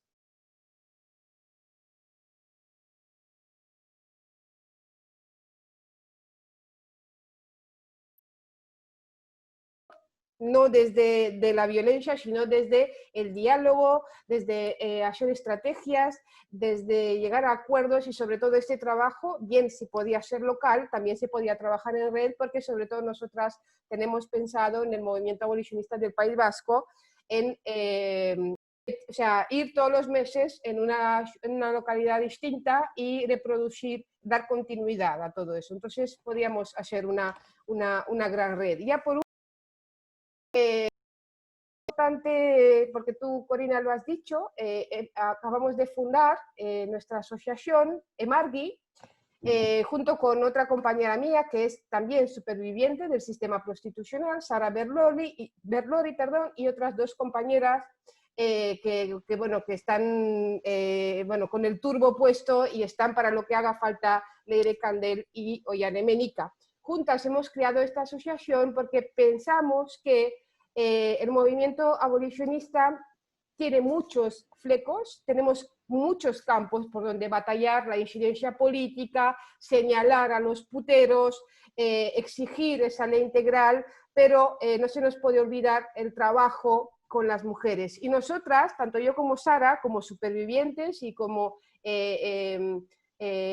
observadoras de nuestro propio proceso personal, entendemos que estaría bueno crear espacios donde florezca la resiliencia, donde creamos entornos seguros para las mujeres prostituidas y sobre todo donde puedan aprender a vivir y acoger hábitos como podían ser el estudio, el trabajo, los autocuidados y sobre todo porque sabemos que esto es absolutamente sanador. Así que estas son las ideas que puedo transmitir. Parece como fácil, pero no es fácil hacer todo esto, pero es posible, claro que sí.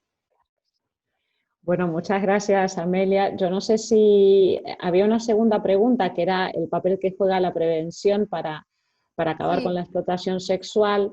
Y bueno, no sé si te quedó algo por decir en ese sentido. Sí.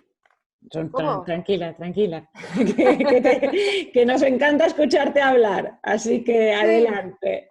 Vale. Bueno, sí, en cuanto a la prevención, claro, yo aquí la enmarcaría en sensibilización, prevención, ¿no? O sea, no sé muy bien dónde está el límite, porque para mí sensibilizar es prevenir, ¿no?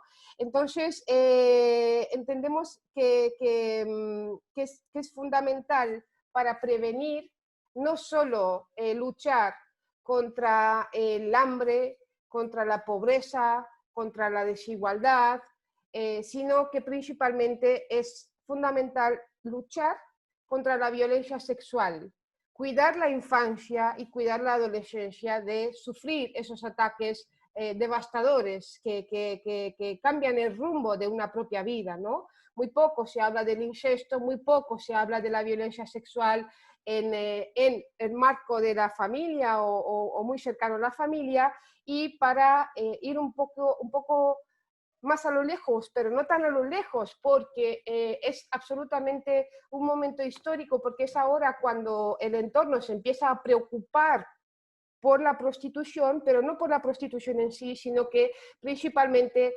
esa inquietud empieza por el miedo que tienen padres y madres a los efectos de la pornografía que sus hijos e hijas consumen, sobre todo hijos varones, ¿no? Entonces, ligando una cosa con la otra, creo que es importante tener esto en cuenta y sobre todo cómo esta industria de la explotación sexual, cuyo gran motor es la pornografía, o sea, para mí y para mucha gente la pornografía es prostitución grabada. En la pornografía hay explotación sexual, en la pornografía hay trata con fines de explotación sexual. Muchas veces la dejamos como de lado y también ahí están los testimonios de las supuestas actrices porno que nos cuentan los horrores y la tortura a las que son sometidas y cómo después incluso se retraumatizan porque esos vídeos y esos derechos, o sea, ellas por grabar una escena cobran igual una cantidad, pero los derechos se quedan hasta la eternidad en manos de las industrias de pornográficas. Incluso cuando se reconocen como víctimas, cuando están tratando su gran trauma, saben que millones y millones de hombres se están masturbando en ese mismo instante con esas imágenes en las que a las mujeres se nos veja, se nos cosifica, se nos deshumaniza, se nos tortura, y hablo en plural porque quien cosifica y denigra a una mujer simbólicamente nos denigra y nos cosifica a todas. Entonces, creo que la educación sexoafectiva es también una medida fundamental para prevenir que haya más víctimas de explotación sexual, de prostitución, principalmente porque lo que no estamos haciendo ahora se ocupa esta gran industria criminal a través de la pornografía. La pornografía es quienes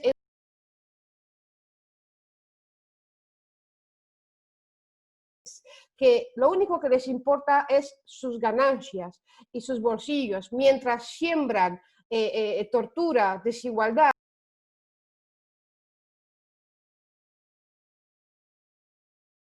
Y tenemos la obligación moral y ética de cuidar a nuestro futuro, de cuidar a nuestros y nuestras jóvenes, porque a ellos les quieren convertir en agresores sexuales, en puteros, y de ahí lucrarse con el dinero que ellos van a poner y también van a ser el brazo ejecutor de toda esta violencia, porque ha quedado clarísimo que no es la trata en abstracto, no es la prostitución en abstracto lo que nos daña, sino son ese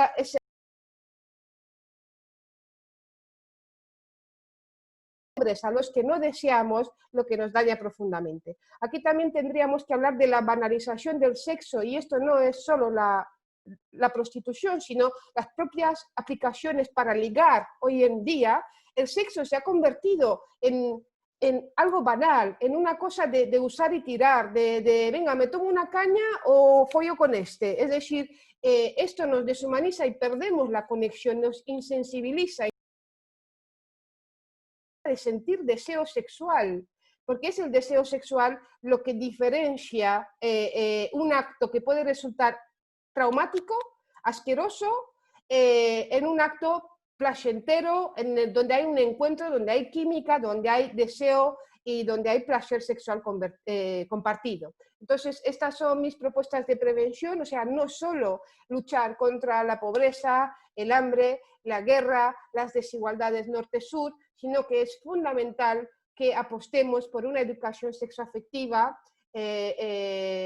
feminista, por supuesto, porque necesitamos que el día de mañana los hombres no sientan placer al penetrar por boca, vagina y ano a una mujer que claramente está en una situación más vulnerable que él, sino que en ese momento ese billete con la que la puede pagar se lo dé desde el compañerismo, desde la empatía y desde entender que estamos juntos en este mundo para cuidarnos, para respetarnos y sobre todo para alcanzar ese bien común, ¿no? La sociedad de bienestar. Y eso solo se puede conseguir aboliendo la prostitución.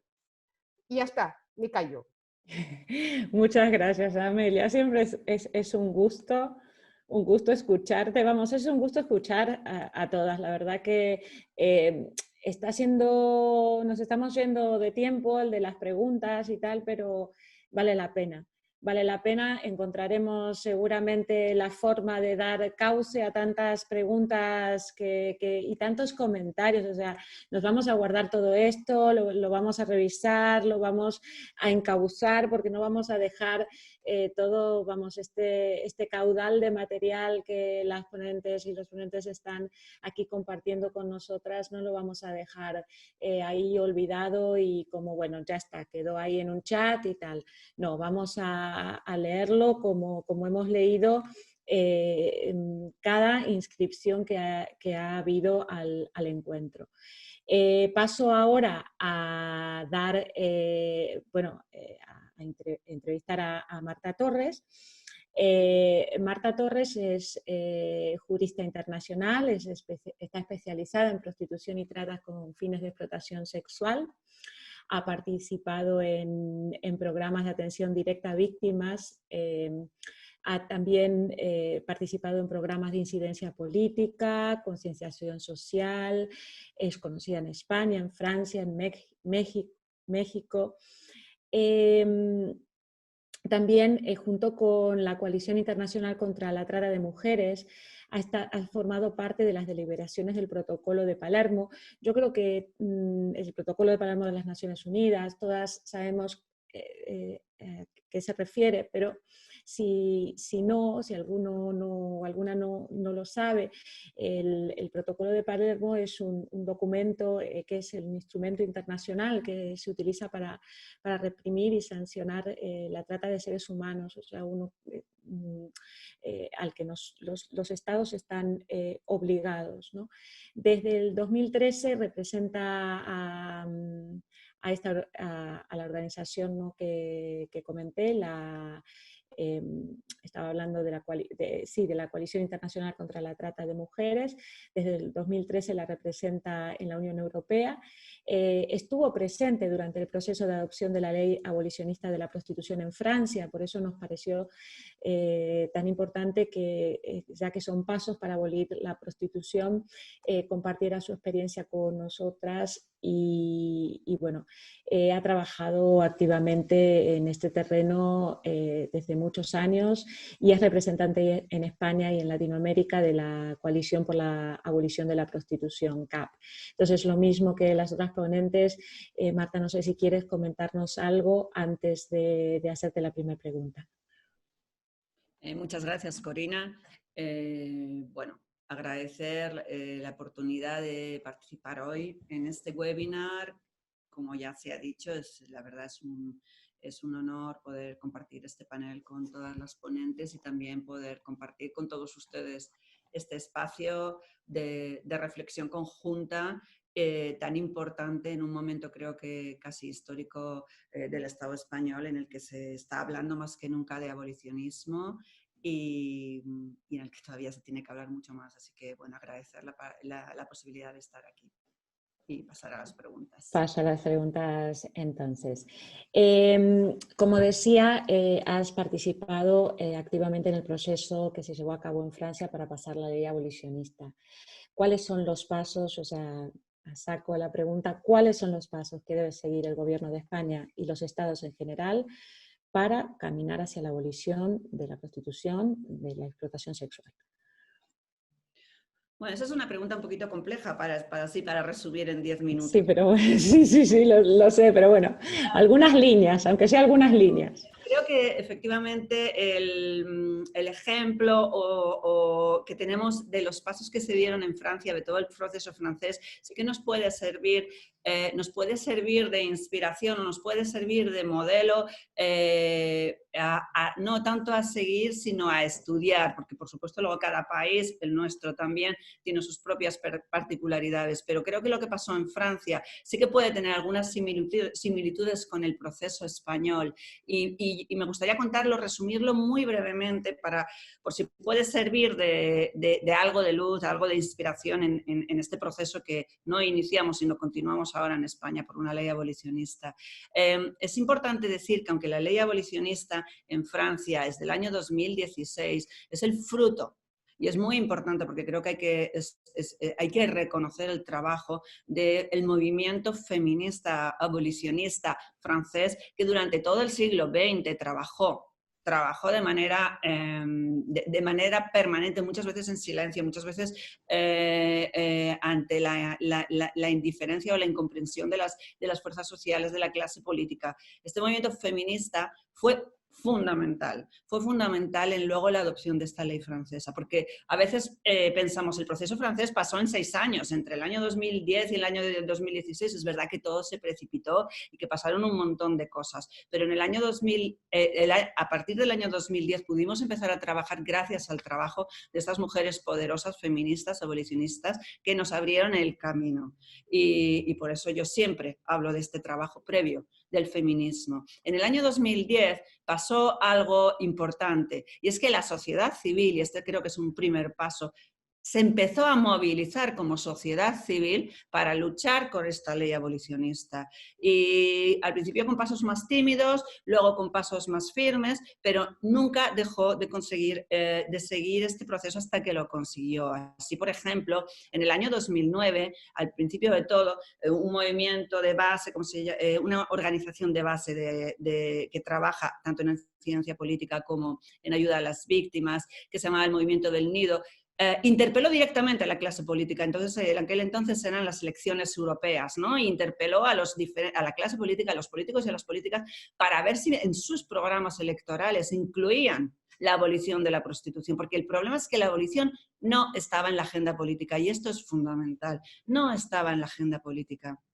Entonces, hubo un trabajo importante de incidencia. Algunos de los partidos ya incluyeron en aquellas elecciones la abolición de la prostitución como parte de su programa, no todos. Este trabajo continuó, se siguió trabajando con los parlamentarios, con las parlamentarias. Y en el año 2011 pasó algo que yo creo que fue el cambio de todo.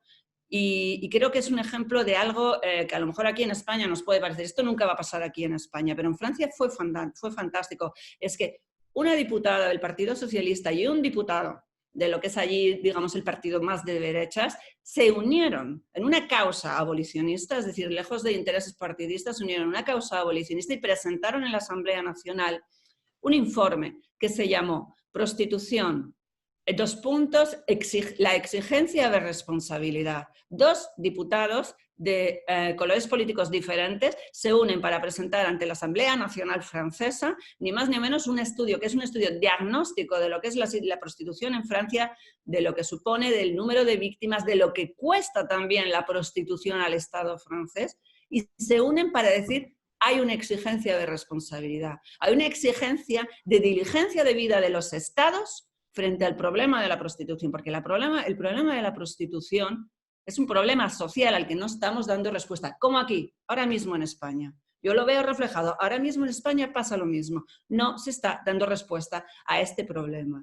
Pues este informe, que fue un informe riguroso de más de 300 páginas, de muchos meses de estudio, de entrevistar a la sociedad civil, a las fuerzas políticas, a las fuerzas sociales, a los sindicatos, sobre diferentes aspectos relacionados con la prostitución, tuvo tal influencia, tal peso dentro de la clase política, dentro de lo que es la Asamblea Nacional, que a partir de ese momento se empezó realmente nunca más se paró hasta el año 2016. Ese mismo año, y esto es súper importante, y esto es incluir sí o sí la prostitución, la abolición de la prostitución en la agenda política, porque ese mismo año, en diciembre, todos los partidos políticos, los presidentes y presidentas de todos los partidos políticos firmaron con unanimidad una resolución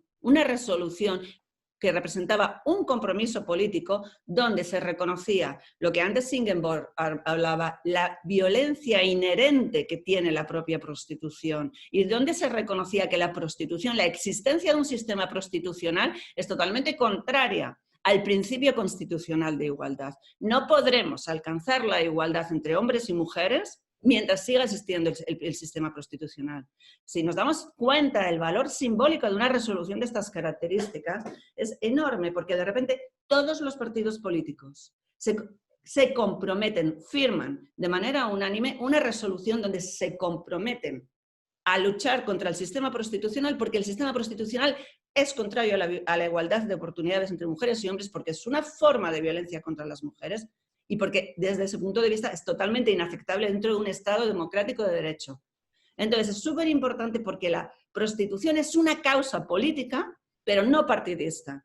Y eso es súper importante, porque al eliminar los intereses partidistas de la prostitución y hacer de la prostitución y de la abolición de la prostitución una causa política, se consigue también ahí involucrar a la sociedad civil. Ahí es donde la sociedad civil y clase política empiezan a trabajar juntos, que yo creo que es un paso fundamental, que tanto sociedad civil, voces de supervivientes y clase política trabajen juntos en la abolición de la prostitución, porque es imposible llegar a una ley abolicionista si no se tiene en cuenta este gran espectro de voces que hay que tener en cuenta.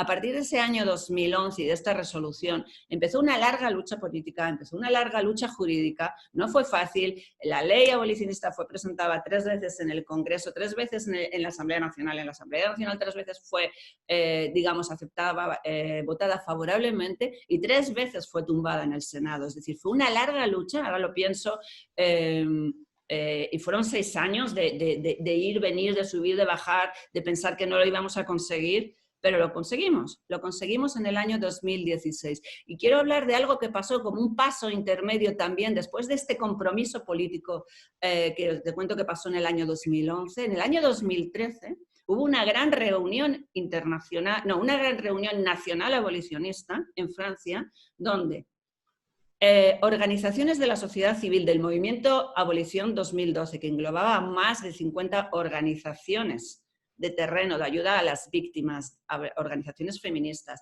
de defensa de derechos humanos, partidos políticos, representantes de todos los partidos políticos, representantes de miembros del gobierno y representantes de las y supervivientes se unen para hacer esta gran reunión abolicionista donde se reafirman una vez más que quieren trabajar en la ley abolicionista, que pese a todos los problemas, porque en aquel momento la ley había sido tumbada en el Senado, porque parecía que no lo íbamos a conseguir, una vez más, sociedad civil, fuerzas políticas, gobierno y fuerzas sociales se unen para decir sí, seguimos juntos en esta ley hacia la abolición de la prostitución. Creo que estos son los pasos que podrían inspirarnos para saber que tenemos que unir las fuerzas abolicionistas, tenemos que unir las voces abolicionistas, que todas las voces son necesarias, que no se puede excluir a ninguno y que lo que tenemos que trabajar es por un movimiento abolicionista integrador, participativo, donde todas las voces sean escuchadas. Muchas gracias, Marta. Creo que a pesar de que era una pregunta compleja, que difícil de contestar en una respuesta corta, creo que, vamos, que han quedado muchas cosas claras.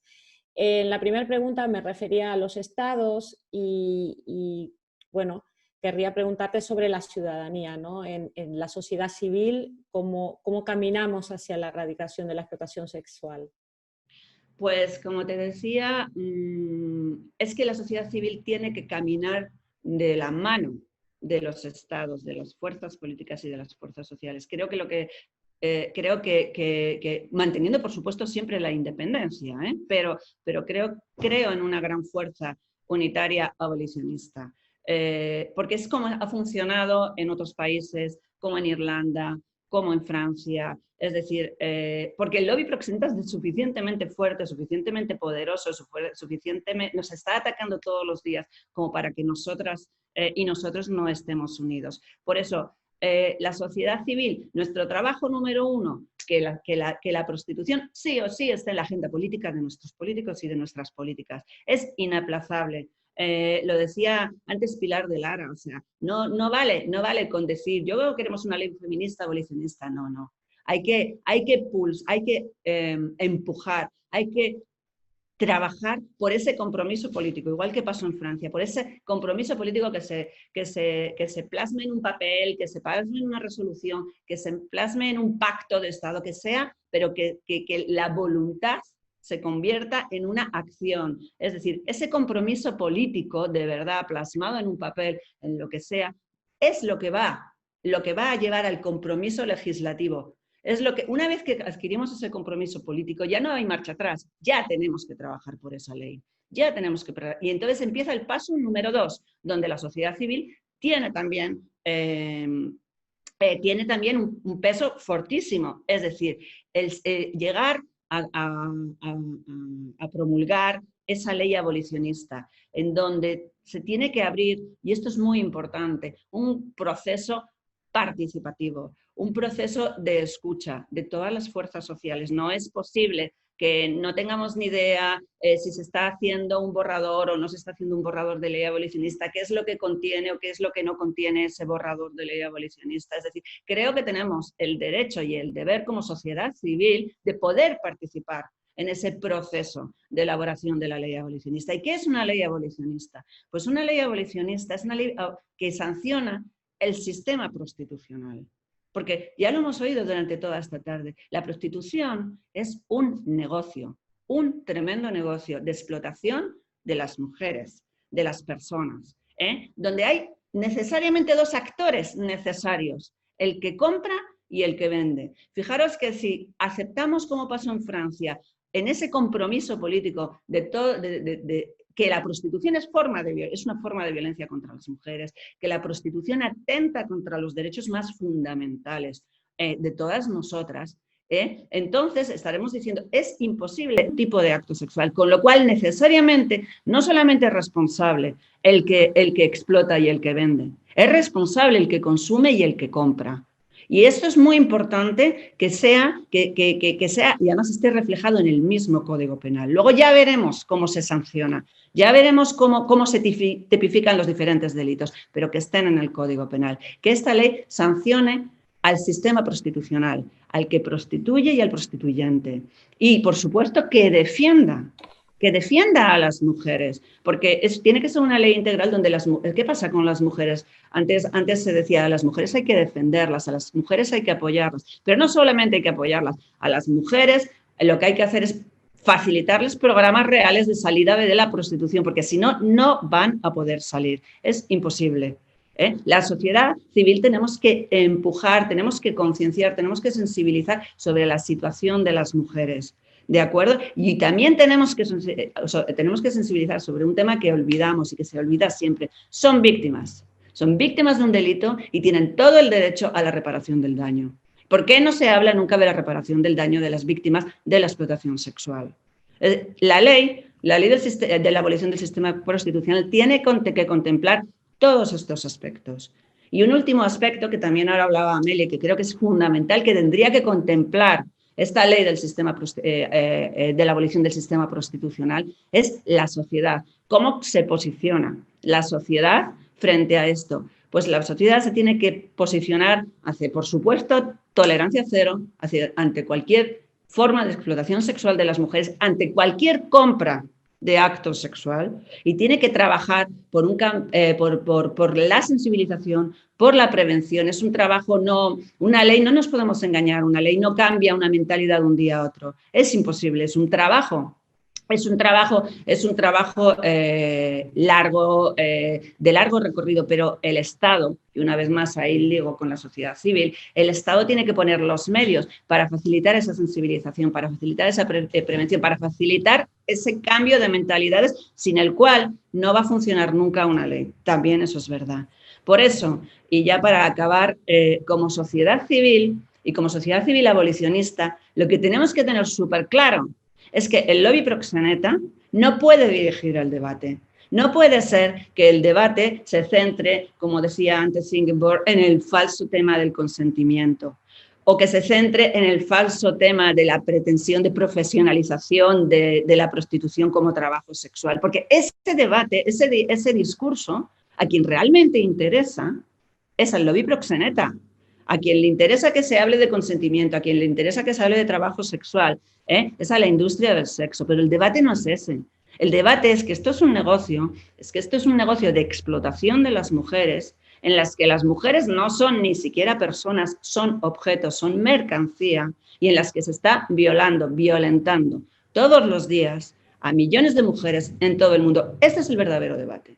Y con nosotros como sociedad civil ahí tenemos que estar, centrándolo, que no nos dispersen, que no nos desvíen. Porque nosotras, si no, nuestro rol como sociedad civil es clarificar lo que está pasando, lo que se esconde detrás de la prostitución. Y por eso, como decía Amelia, las voces de todo el mundo son importantes. Las voces de las mujeres en situación de prostitución, las voces de las fuerzas sociales, de las organizaciones que trabajan con las mujeres, las voces de los sindicatos, las voces de los partidos políticos, todas y cada una de las voces, porque lo que no podemos permitir, y con esto ya acabo, es que en este país, como está pasando, y como desgraciadamente podemos llegar a tener la impresión, haya y siga habiendo casos, incluso que están juzgados en los tribunales y que desde fuera, desde la sociedad civil, tenemos una, yo creo que verdadera sensación de impunidad, porque se están quedando impunes delitos que son auténticas violaciones de los derechos humanos y una forma de violencia contra las mujeres.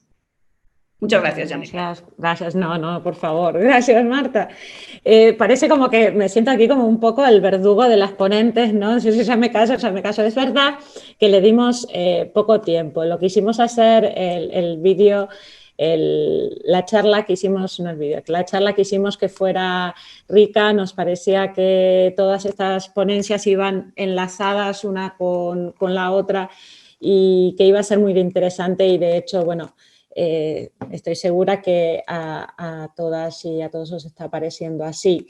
La gente, bueno, las aportaciones han sido valiosísimas. Quiero agradecer a las 5 por vuestra participación y la gente ha ido haciendo preguntas en el chat, ha ido haciendo comentarios y no querríamos tampoco ignorarlos, porque sí que nos interesan, sí que nos importa, sí que quisiéramos poder hacer todas estas preguntas, pero realmente es imposible. Vamos a buscar, eso sí, está nuestro compromiso de quienes organizamos este encuentro, que vamos a buscar el canal apropiado para que todos estos comentarios y todas estas preguntas puedan ser respondidas de alguna forma, ¿no? Y para que podamos también compartirlas con el resto de, entre nosotras mismas, ¿no? Porque a veces no podemos estar leyendo y de hecho yo miro un poquito pero no he podido leer todo y bueno, creo que es un montón de material muy rico que bueno, que sí que lo vamos a guardar y lo vamos a compartir. Yo le voy a dar paso, nuestro tiempo se nos ha acabado, pero sí le voy a dar paso a Nerea por lo menos para que pueda comentarnos cuáles son las dudas que más han surgido entre las personas que han participado de este encuentro y para que también las ponentes las tengan en cuenta, porque este encuentro, bueno, además de que se va a repetir el día 30 con subtítulos en inglés para aquellas personas angloparlantes que no lo hayan podido disfrutar, este encuentro no es también uno entre otros que podamos seguramente organizar en un futuro.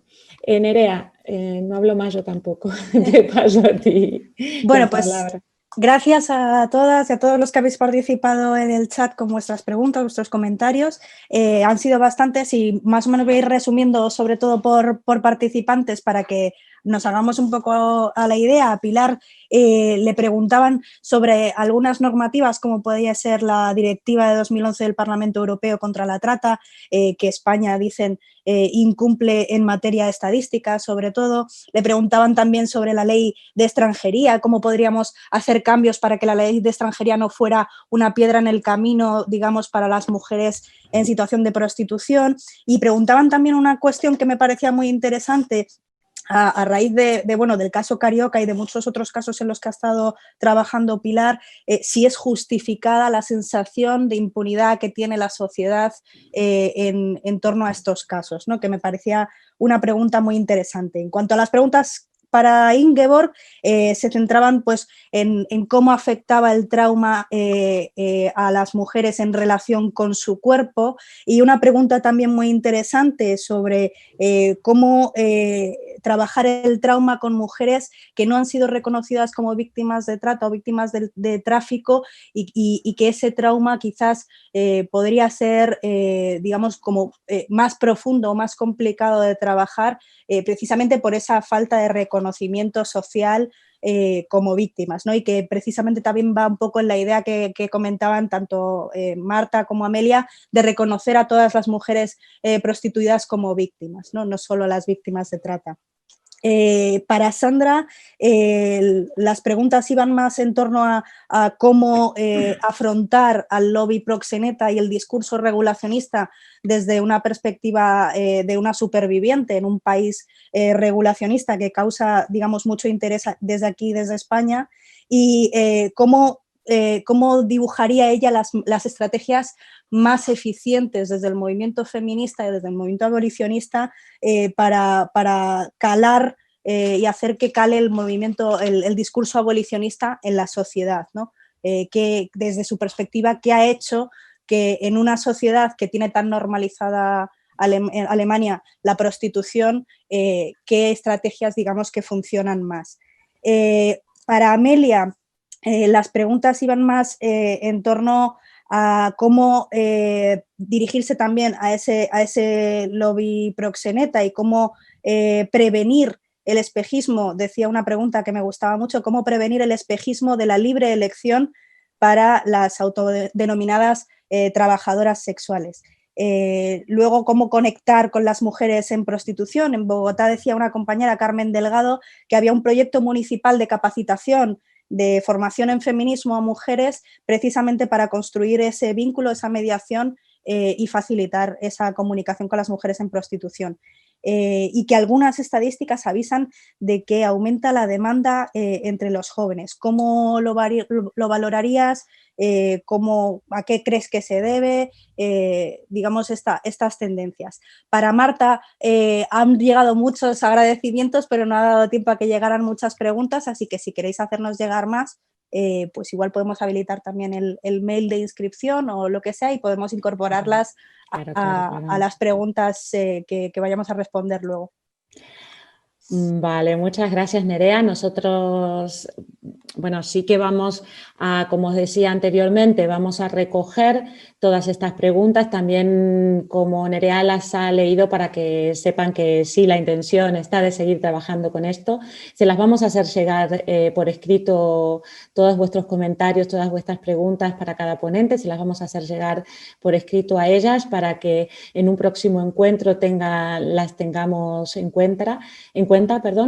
Y bueno, sería importante terminar sintetizando las ideas expuestas, ¿no? O sea, no ha sido fácil, pero creo que sí, como van en la misma línea,